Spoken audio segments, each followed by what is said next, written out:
Welcome to Awaken and Anchor. Hi, this is Melanie, and I'm so happy to be here today with fellow Lucid Dreaming Facilitator Felicitas. And yeah, so happy to talk today about lucid dreaming, about our experience, and share some thoughts in this conversation. So, hello, Felicitas. Hello, I'm Hi. really happy to be here. Yeah, we just graduated, had this amazing meeting in London, so we are still buzzing, right? Definitely. I'm still Yeah, integrating. yes, yes. So, well, let's dive immediately into this beautiful conversation of the inspirational. So, to inspire others, maybe to get curious about this lucid dreaming and everything that's connected to it. So, my first question to you is, what was your first contact with lucid dreaming, or when did you start to get inspired in your life through dreaming and lucid dreaming? Um, I thought about this question and Hmm. I looked through my old dream diaries and my first dream diary is from two, 2014. Oh. Um, yeah. So I think I was 15 and I don't know why I got curious. I think I was just curious and I wanted to find magic in the world because I was depressed and like I was just curious. So I bought this book about lucid dreaming and I really like I marked my dream signs with lots of love, like way more than I would do now. I was just like in different colors, like all the different dream signs um and I know I didn't get lucid and I didn't continue the practice for too much longer because then I got distracted by being a teenager and stuff like that. um, yeah, and then I think I came back to it around like 18, 19, 20. And I think I had my first lucid dream when I really got into it with 22 or something. So it was this whole journey of being slightly interested and losing interest and then now really going into it. Wow, Yeah. I love how you describe your first dream diary. Um, I actually started to, let's say last year, to really get into this creative way, even putting stickers, colored stickers in, like, uh, like small rewards, a very childlike way, and it really makes or is fun for me to engage in this way, like colorful and I'd say it's really good what you said that adults could actually dive into this uh, yeah, more childlike creativity with what we write down, right? Mm, Instead of definitely. yeah. I've been using my phone now for many years to record Mm. instead of a dream diary, and I actually had a dream where I in my dream I had an assistant and that assistant was writing a dream diary and making also very beautiful drawings at the end, and I was so inspired because it was so beautiful, and since that I started writing again. So now I'm yeah, I got myself this beautiful dream diary. I'm waiting for my assistant. I love this. I love that your dreamer actually communicated to you, like, wow, to get back into the drawing stuff. Yeah, Yeah, and amazing, and the amazing. writing. Yeah. Yeah. Well, mm, of course, now you even graduated to be lucid dreaming facilitator. So, wow, amazing journey, from your starting point to now even sharing it with others and all the beautiful techniques. Um, well, would you be so kind and maybe share one part or even one lucid dream that was impactful for you? Mm, so one of the most clearest lucid dreams I had was the one where I asked how can I be of best benefit.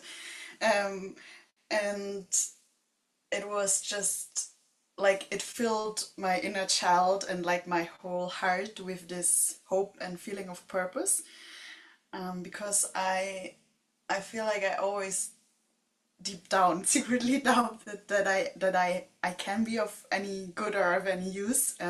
It's just like a part of me always, I think, tends to wait for permission or for, oh, someone please tell me I'm good enough and I'm allowed to do this. um, and so having this lucid dream where I asked the question and then I saw the big room. I mean, you know already I'm a bit protective of the lucid dream, and I definitely saw very clearly that it is connected with dreams and sleep and just like this very childlike, beautiful, creative energy. And it was huge for me to like experience that and it felt like it was coming straight into my heart. Um, yeah, and I woke up and I was like, yeah, well, like I can be of benefit with something I really love to do. Um, and now I have proof. Like Yes, I have absolutely. proof. Yeah, it's such it gives such amazing confidence. No, that's yeah. I think that's the Yeah. biggest feeling I got from a lucid dream is this amazing confidence and yeah.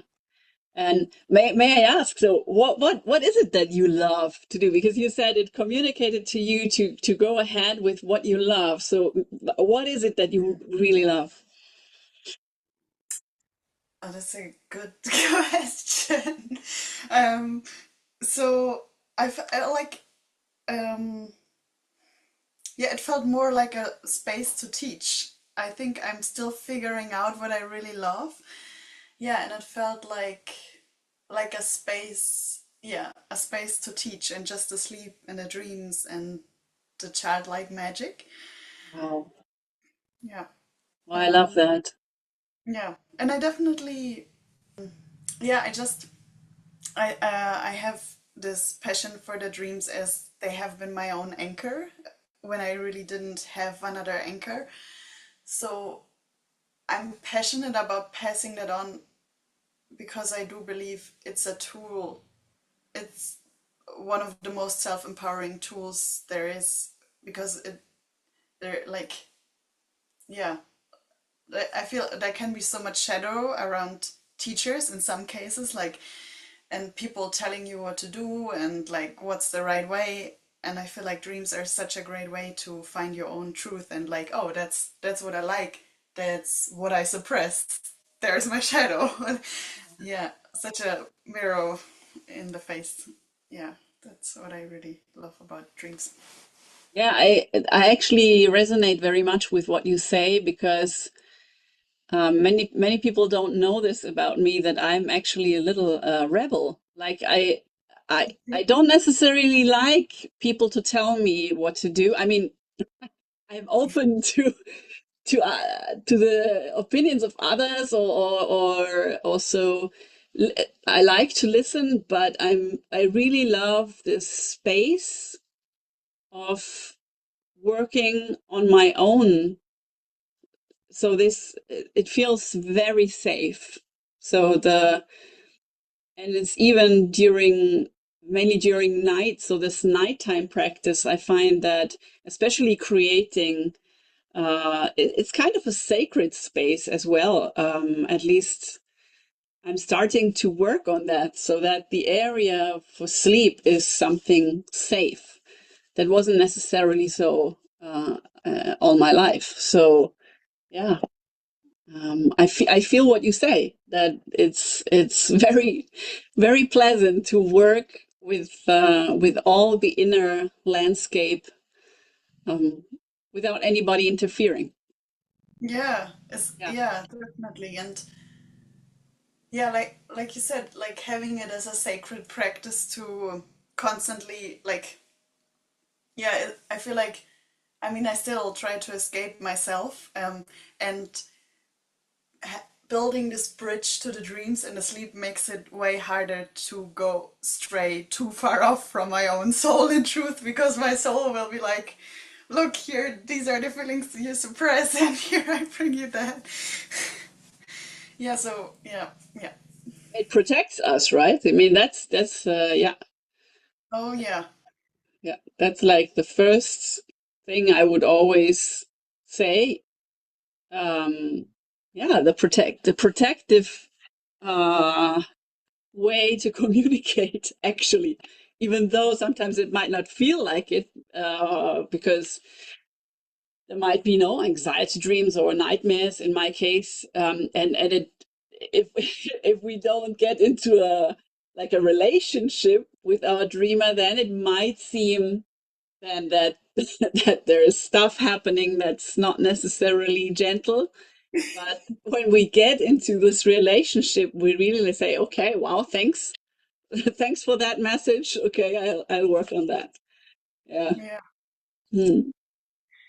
And so my next question for you would be, have you had experience, or do you think that we can integrate parts of ourselves through lucid dreaming? I have one lucid dream in mind, and a part of me is feeling still slightly protective about it, but I think I'm just gonna describe it in a way I feel confident to share. Um, so um, I call the fear of being bad, and I know that's something just thanks to religious upbringing and yeah, just like I have this deep fear of being bad. So Mm-hmm. um, I called the fear, and I had this moment in my lucid dream of being, oh, that's the first time I'm calling a fear. I'm like, what's about to happen? um, and so what happened was there came this version that had like red skin and little bubbles, and that version kind of looked sad and very unloved. And the moment I saw this version, like I didn't have any fear, but I just felt this love. And I wanted to hug this version, and this version was like, no, like I don't deserve the love. And I was like, nah, come here, come to mama, like let me give you love. And I looked the version, of course, of myself in the eye and was like, you're not bad, I love you. And Wow. um, I woke up with this. I feel like now whenever my fear of being bad comes up, I have this little inner, oh, come here, come to mama, like this.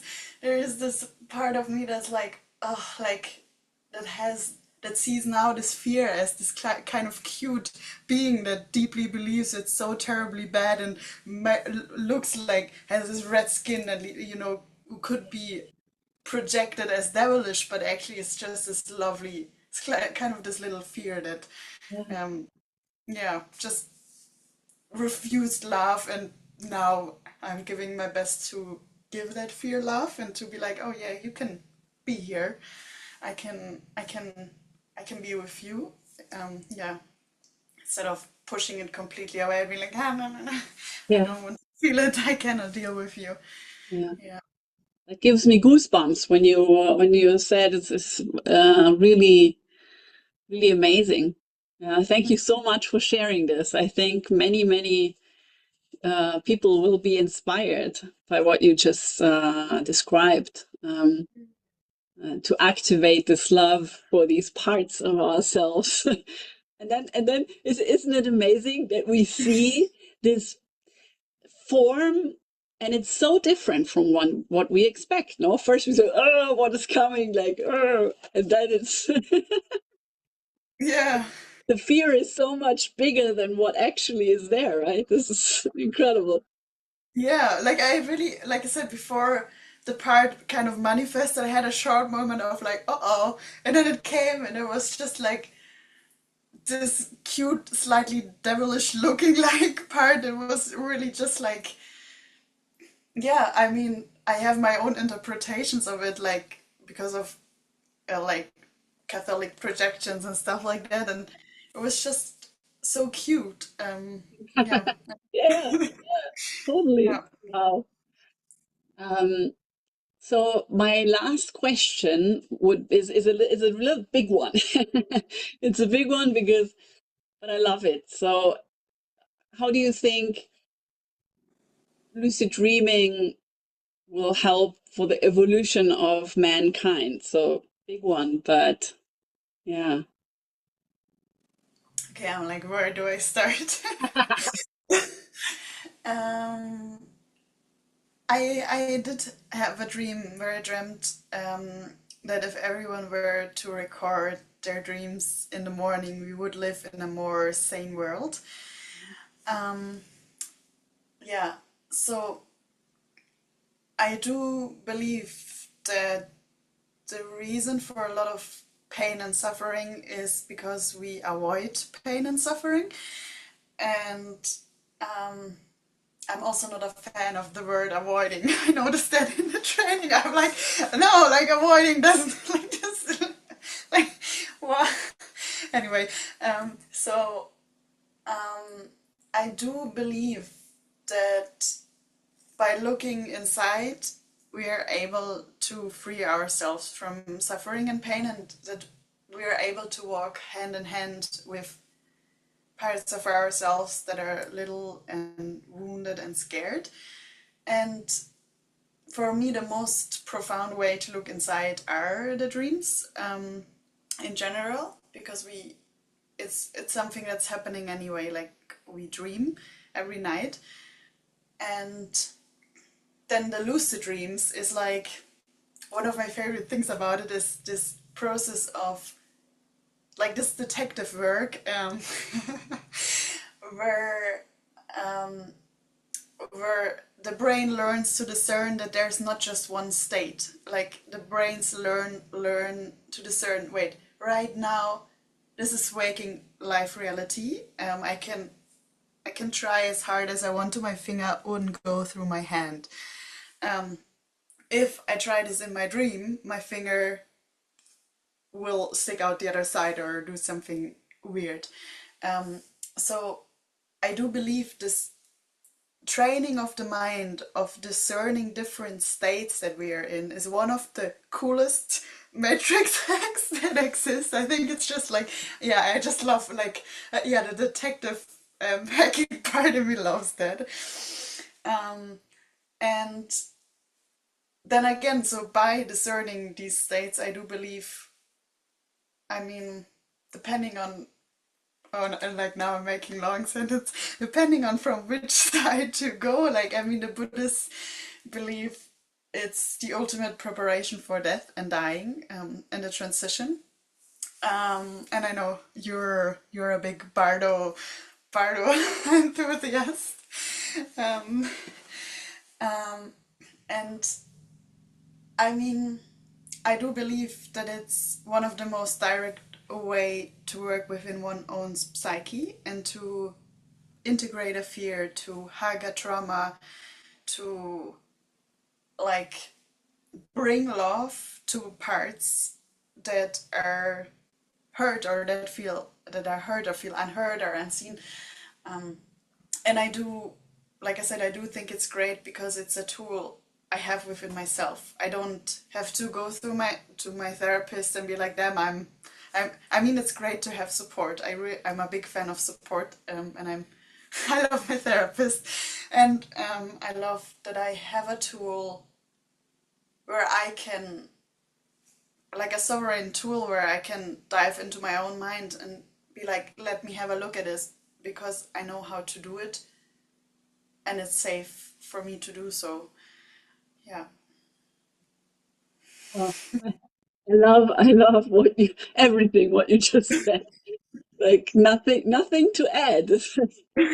Uh, and it's exactly that. I mean, thinking of so many people who suffer and who maybe don't have help and who could have the knowledge that there is this amazing tool and safe space where we can yeah, explore all this and send love.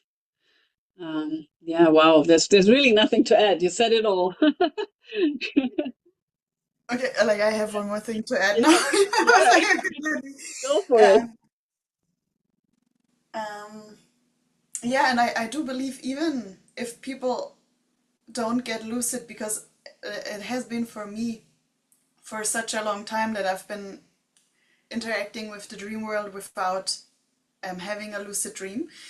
And um, I think some people might get easily discouraged if they're like practicing for a week and no lucid dream inside. Um, and I think it's for me, I love to understand the dream world as like maybe in a way as like there are these Nintendo games of Mario, and there are all these different kind of worlds that you can master. So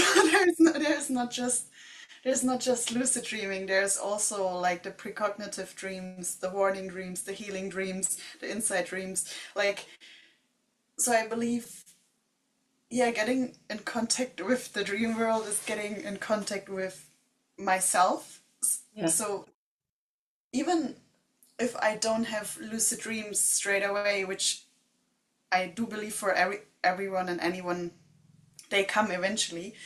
Um, I still I still receive insights in my own patterns, in my own shadow. I receive informations, guidance, like all these gifts that the dream world brings when we listen. Yeah. totally. Yeah, it's really great to end with this because, yeah, as you said, it's really important that people don't think they have to uh, get somewhere. They actually just have to remember, and remembering is through all these different experiences. So, yeah, thank you. Wow, perfect. And so, for our audience, just want to make sure they know how to find you. So, on Instagram, you're Blue Light Soul Magic. What a great name. And thank you, Felicitas, for being here today. And it was a wonderful conversation. Thank you. Thank you for having me and being such a awesome interviewer. Thanks. It was really fun. Yeah, Yeah. thanks. Bye. Bye.